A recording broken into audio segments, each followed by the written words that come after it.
समीचीन विकल्पों का सम्यक समाधान। सुनिए परम पूज्य श्रमश्री सुप्रभ सागर जी महाराज के मुखार बिंद से।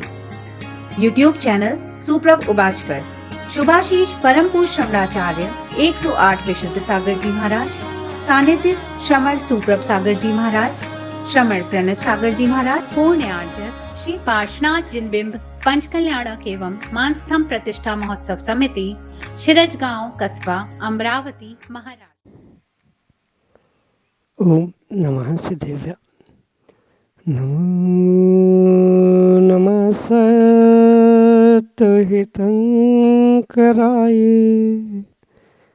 वीराय भव्याम्बुजभास्कराय अनंतलोकाय सुरार्चिताय देवादिदेवाय नमो जिनाय, देवादिदेवाय नमो जिनाय।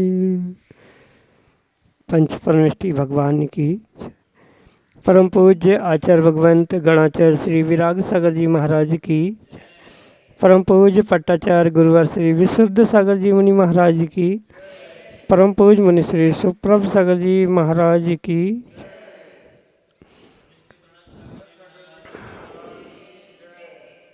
समीचीन विकल्पों का सम्यक समाधान। सम्यक ज्ञान की वह अनूठी विधा जिसके माध्यम से हम सभी अपने अज्ञान रूप ज्ञान को सम्यक ज्ञान बनाने का पुरुषार्थ करते हैं, क्योंकि सम्यक ज्ञान ही आत्मकल्याण के लिए कार्यकारी उपाय है। और ऐसे आत्मकल्याण की अनूठी विधा परम पूज्य आचार्य भगवंत गुरुवर विशुद्ध सागर जी महाराज के मंगल सभा से परम पूज्य मुनि श्री सुप्रभ सागर जी महाराज द्वारा प्रतिदिन आपको प्रदान की जाती है। तो आप भी पुरुषार्थ करें और अपना समीचीन विकल्प भेजें, क्योंकि संसारी जीवों के मन में विकल्प उठना स्वाभाविक है।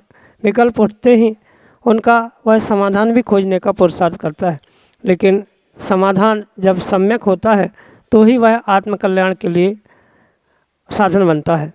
परम पूज्य मुनिश्री विहार करते हुए भी ग्रीष्म काल में भी आपको समय निकाल करके और आपके मन का विकल्प का सम्यक समाधान आपको प्रदान करते हैं। तो आप भी पुरुषार्थ करें और शीघ्रता से अपना विकल्प भेजें, जिससे कि आपको भी आत्मकल्याण का पद प्राप्त हो। प्रारंभ करते हैं आज का सम्यक समाधान। और आज के पहले विकल्प के लिए वाराणसी महाराष्ट्र से ममता जैन महाराज के चरणों में बारंबार नमोस्तु निवेदित करते हुए अपना समीचीन प्रश्न कराएं कि महाराज जी, जिस प्रकार विज्ञान शरीर को जानता है उसी प्रकार क्या विज्ञान आत्मा को जानता है?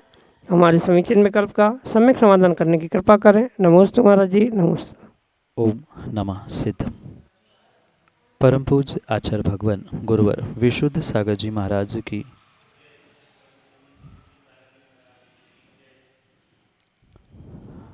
आत्मा और शरीर, इन दोनों में मुख्यतः यही अंतर है, एक विजिबल है और एक इनविजिबल है।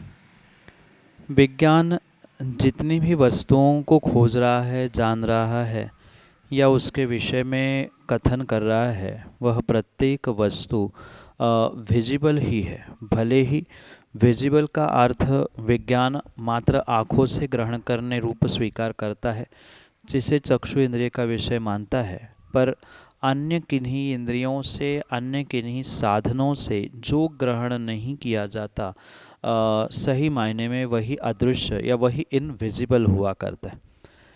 इसलिए जिस प्रकार से शरीर जो एक विजिबल है, आँखों से ही नहीं अन्य भी बहुत सारे साधनों से जिसे ग्रहण किया जा सकता है, उसे जिस प्रकार से यह विज्ञान एक्सेप्ट करता है या उसके बारे में समझाता है, वैसे आत्मा के बारे में नहीं कह सकता, नहीं समझा सकता।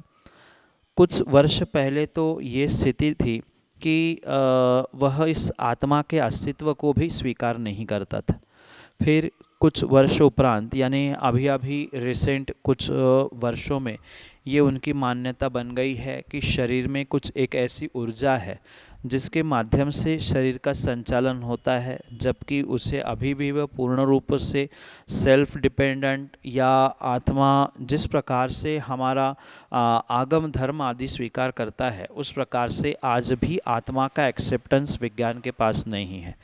कई वैज्ञानिकों ने उसे एक ईथर गैस के समान अदृश्य शक्ति ऊर्जा के रूप में स्वीकार किया, पर वह आत्मा है। वही आत्मा की डेवलपमेंट होते हुए वही आत्मा से परमात्मा बनता है, वही अनेक गतियों पर्यायों में पहुंचता है।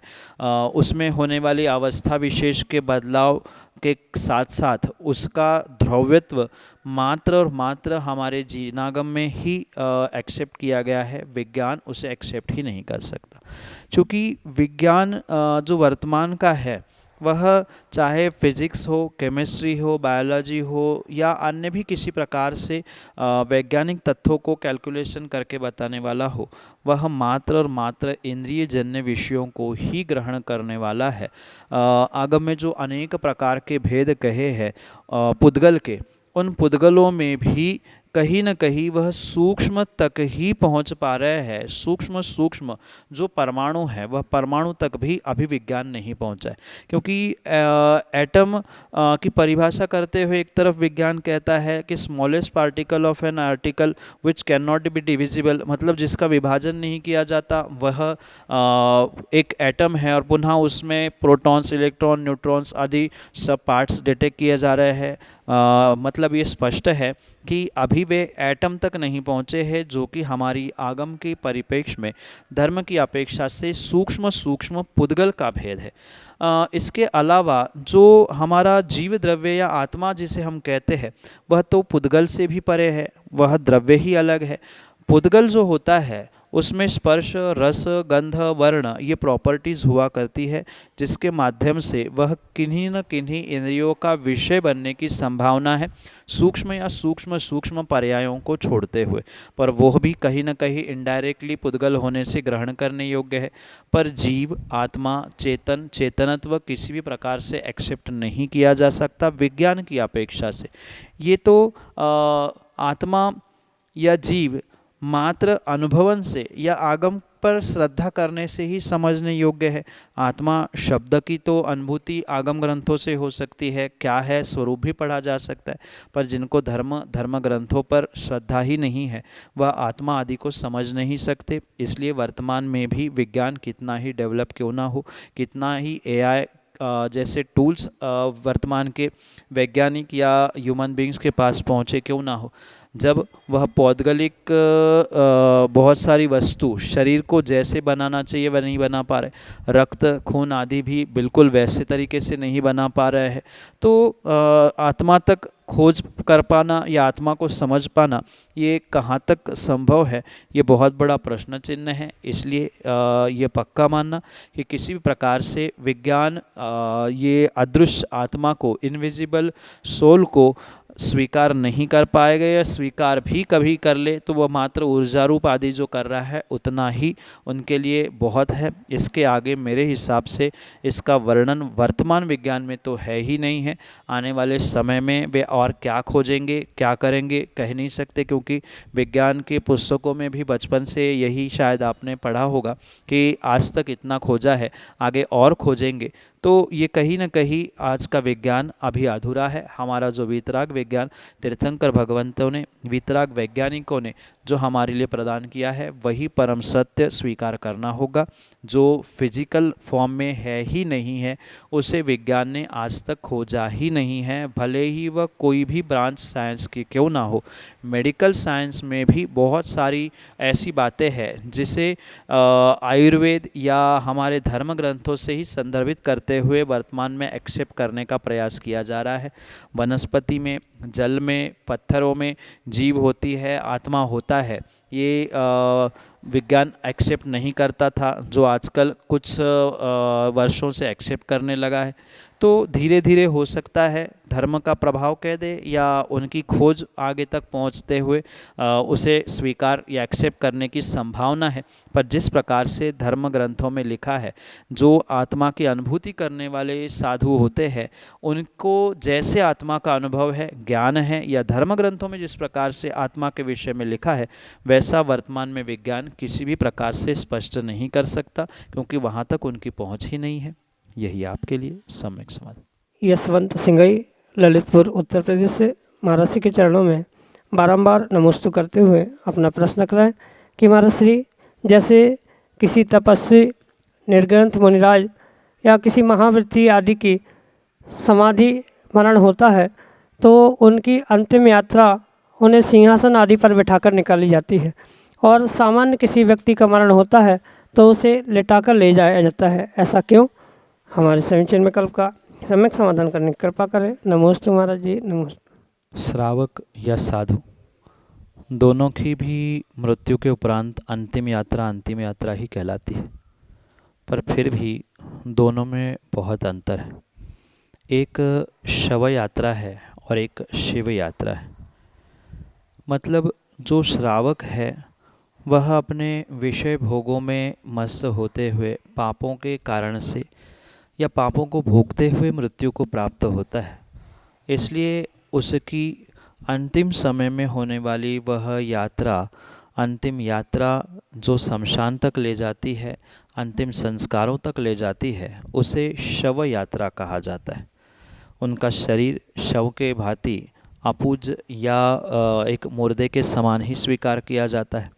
पर जबकि साधु जिन्होंने रत्नत्रय की आराधना इस शरीर के माध्यम से की है, वह दिगंबर मुद्रा और उनकी वह रत्नत्रय की साधना जो उस शरीर के माध्यम से की जा रही है, वह कहीं न कहीं उस अंतिम यात्रा को शिव यात्रा के रूप में, यानी परमात्मा सिद्ध बनने के यात्रा के रूप में ही स्वीकार किया जाता है।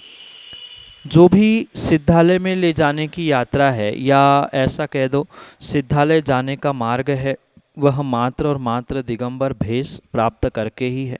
निर्ग्रंथ दिगंबर भेष धारण करते हुए भावलिंग के माध्यम से समाधि संलेखना का उत्कृष्ट फल प्राप्त करते हुए ही वह जीव निर्ग्रंथ गुरु कहीं न कहीं परमात्मा या सिद्ध शिव अवस्था को प्राप्त करने वाला होता। इसलिए उनकी उस अंतिम यात्रा को शिव यात्रा कहा जाता है। और इसी कारण से जो अंतिम यात्रा में हमें अंतर दिखाई देता है, किसी को लेटा के किसी को बैठा के ले जाया जाता है, इसके पीछे का उद्देश्य यही है। जिनकी शव यात्रा होती है, यानी श्रावक आदि होते हैं, उनके लिए लेटाकर ही ले जाया जाता है। पर जो निर्ग्रंथ गुरु साधु साध्वी आदि होते हैं, जिन्होंने रत्नत्रय की आराधना की है, उनकी भविष्य में शिव गति, पंचम गति, सिद्ध गति हो, इस अपेक्षा से जिनकी शिव यात्रा होती है, उनके लिए बिठाल कर डोला, सिंहासन आदि बनाकर ले जाने की व्यवस्था कही गई है। यही आपके लिए सम्यक समाधान। सोलापुर, महाराष्ट्र से साहिल शाह, अगले समीचीन विकल्प के लिए। नमोस्तु महाराज जी, नमोस्तु। आपके चरणों में बारंबार नमस्कार। मेरा एक प्रश्न है। अभी हम मुनि श्री संघ का पूरा विहार कर रहे हैं, तो विहार करते समय आहारचर्या में, विहारचर्या में सवले के आदि चर्या पालन करते हुए बहुत सी गलतियां जाने अनजाने में होती है।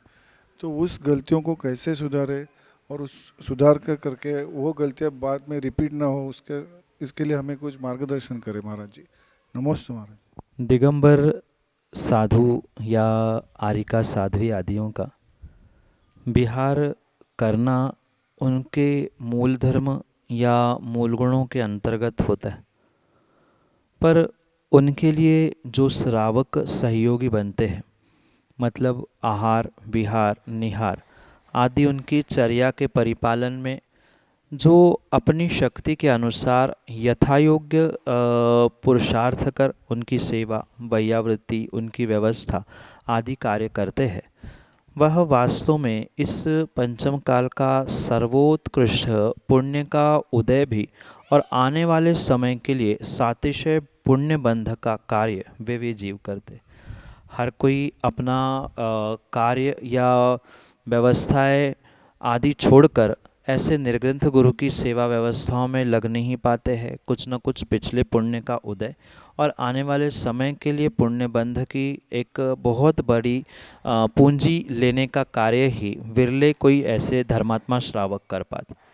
और स्वाभाविक सी बात है, श्रावक है, व्यवस्था करते समय, आहार विहार निहार आदि की क्रिया करते समय कुछ 19-20 हो जाना, कुछ गलती हो जाना या किन्हीं प्रकार से जो चर्या साधु की हो रही है उनके उन क्रियाओं में अतिचार लगाने के लिए निमित्त बन जाना या कुछ ऐसी घटनाएं भी घट सकती है जिनका श्रावकों को बोध नहीं है, पर साधुओं को उनके निमित्त से विकल्प हो पाना या अन्य भी बहुत सारी ऐसी समस्या होती है। कई बार विहार कराते समय ठहरने के लिए योग्य स्थान नहीं मिलता है। कई बार इच्छा बहुत अच्छा आहार कराने की होने पर भी कई बार नहीं करा पाते हैं। बहुत सारी समस्या आती है, पर मैं तो यही समझता हूँ कि ये साधु जीवन की बहुत बड़ी चुनौती कसौटी है। जो अपने आप को इन समयों में संभाल के रखता है, सही मायने में वही साधु है। और मात्र साधु की नहीं, मैं तो कहना चाहता हूँ कि ये श्रावक की भी समर्पण और श्रद्धा की चरम सीमा है कि जहाँ व्यवस्थाएं नहीं है वहाँ व्यवस्था बनाने का प्रयास करना। क्योंकि जहाँ बनी बनाई व्यवस्थाएं है, घर समाज मंदिर आदि सब कुछ है, वहाँ कुछ कर लेना बहुत बड़ी चुनौती या बहुत बड़े पुण्य का कर्मनिर्जरा का साधन नहीं है। ये यहाँ विहार आदि स्थितियों में विषमता में भी समता, अव्यवस्था में भी व्यवस्था बनाने का जो पुरुषार्थ चल रहा है वह आपको सबसे अधिक पुण्य दे रहा है। रही बात गलतियों की, भूलों की, त्रुटियों की, जो हो रही है वह सर्वथा आपको पाप का या गलती रूपी ही फल देने का काम करे, ये ज़रूरी नहीं है। क्योंकि उद्देश्य वहाँ श्रावक का गलती करने का, कोई कमी करने का या साधु को परेशान या उनको अव्यवस्था करने का नहीं था।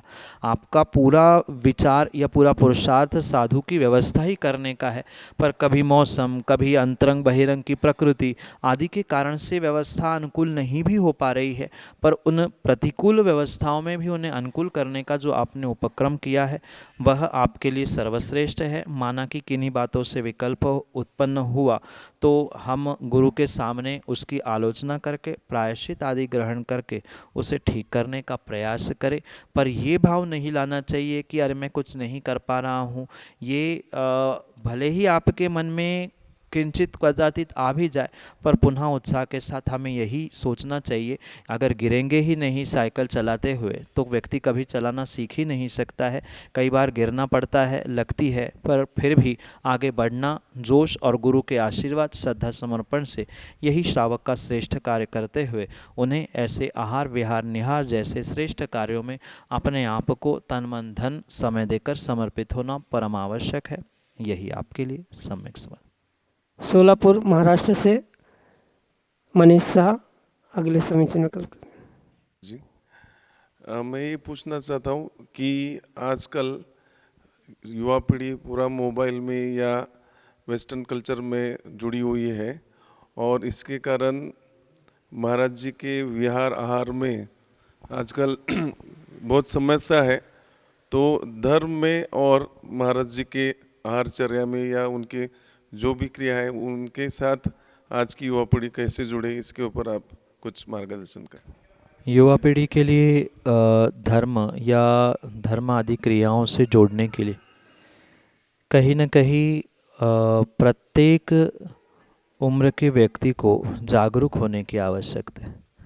मात्र कहने से नहीं, अपितु साधुओं के आहार विहार निहार आदि के चर्या में संलग्न होने से, भगवान के पूजन पाठ अभिषेक विधान आदि क्रियाओं से जुड़ने से उस युवा को क्या मिलने वाला है वह उनकी भाषा में समझाने की आवश्यकता है। ये तो बात कई बार आपने सुनाई होगी या कई लोग कहते हैं पुण्य बढ़ता है, अच्छा होता है, ये करना चाहिए, पर एक्चुअली उसका प्रभाव कैसा होता है, जिन्होंने किया या जो कर रहे हैं उनके लाइफ में कैसे चेंजेस आए हैं, ये उन्हें अगर किसी एग्जाम्पल आदि के माध्यम से समझाया जाएगा, उनको उनके लॉजिक या तर्क देते हुए समझाने का प्रयास किया जाएगा कि विहार कराने से या मुनियों को आहार देने से हमें क्या मिलने वाला है, मात्र धर्म के ही क्षेत्र में नहीं अपितु उसके माध्यम से हमारा लौकिक जीवन भी कैसे चेंज हो सकती है, जो सोशल लाइफ है उसमें भी कैसे चेंजेस हो सकते हैं, ये भी उन्हें समय समय पर बताने की आवश्यकता है। क्योंकि मुनियों के संगतियों को प्राप्त करना, उनकी सेवा वैयावृत्ति करना और इतना ही नहीं, सच्चे देवशास्त्र गुरु के निमित्त से कोई भी धार्मिक अनुष्ठान करने से जीवन में बहुत सारा बदलाव होता है।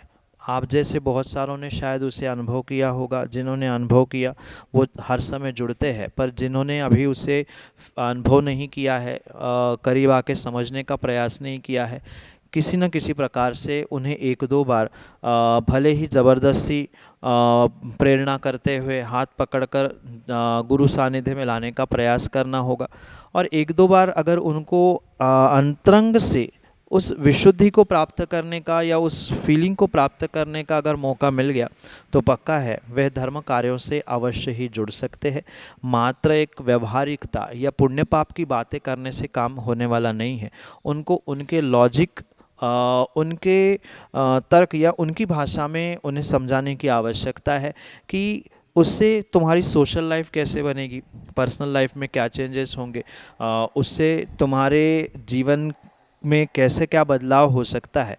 ये अगर उनकी भाषा में उन्हें फॉर एग्ज़ाम्पल जितने भी लोगों ने किया है उनके दृष्टांत देकर समझाने का प्रयास किया जाएगा तो अवश्य ही धीरे धीरे वह उस मार्ग पर आगे बढ़ सकती है। पर समस्या कई बार ये भी देखने के लिए मिलती है, जो कुछ पुराने लोग होते हैं या जो पहले से ही करते आते हैं, वे लोग हमेशा यही जताना चाहते हैं कि हम जैसा कहते हैं वैसा करो, या कई बार कई स्थानों पर रोका टोकी होना, ये भी उन युवाओं को धर्म कार्यों से विमुख करने के लिए निमित्त बनता है। तो इन सभी का बैलेंस बनाते हुए जो जनरेशन गैप है उसको कम करते हुए हम कैसे गुरु तक उन्हें ले जा सकते हैं, वह तरकीब हर समय नई सोचकर उनके हिसाब से, यानी वह युवा क्या चाहता है, उसकी समस्याएं क्या है, या वह किस कारण से धर्म से विमुख हो गया है, पहले इन सब बातों को समझते हुए लॉजिकली उनके तरीके से अगर उनको समझाया जाएगा तो अवश्य ही युवा पीढ़ी भी आज धर्म कार्यों में संलग्न हो सकती है। पर उनको उनके तरीके से लॉजिकली समझाने वाला कोई चाहिए तो अवश्य ही वह धर्म प्रभावना मुनियों के आहार विहार निहार आदि क्रियाओं में, अनुष्ठानों में अवश्य ही संलग्न हो सकते हैं। यही आपके लिए सम्यक समाधान। समीचीन विकल्पों का सम्यक समाधान सुनिए परम पूज्य श्रमण श्री सुप्रभ सागर जी महाराज के मुखार बिंद से। YouTube चैनल सुप्रभ उबाच पर शुभाशीष परम पूज्य श्रमणाचार्य 108 विशुद्ध सागर जी महाराज, सानिध्य श्रमण सुप्रभ सागर जी महाराज, श्रमण प्रणत सागर जी महाराज, पूर्ण आर्जक श्री पार्श्वनाथ जिनबिंब पंच कल्याणक एवं मानस्तंभ प्रतिष्ठा महोत्सव समिति, शिरज गांव, कस्बा, अमरावती, महाराष्ट्र।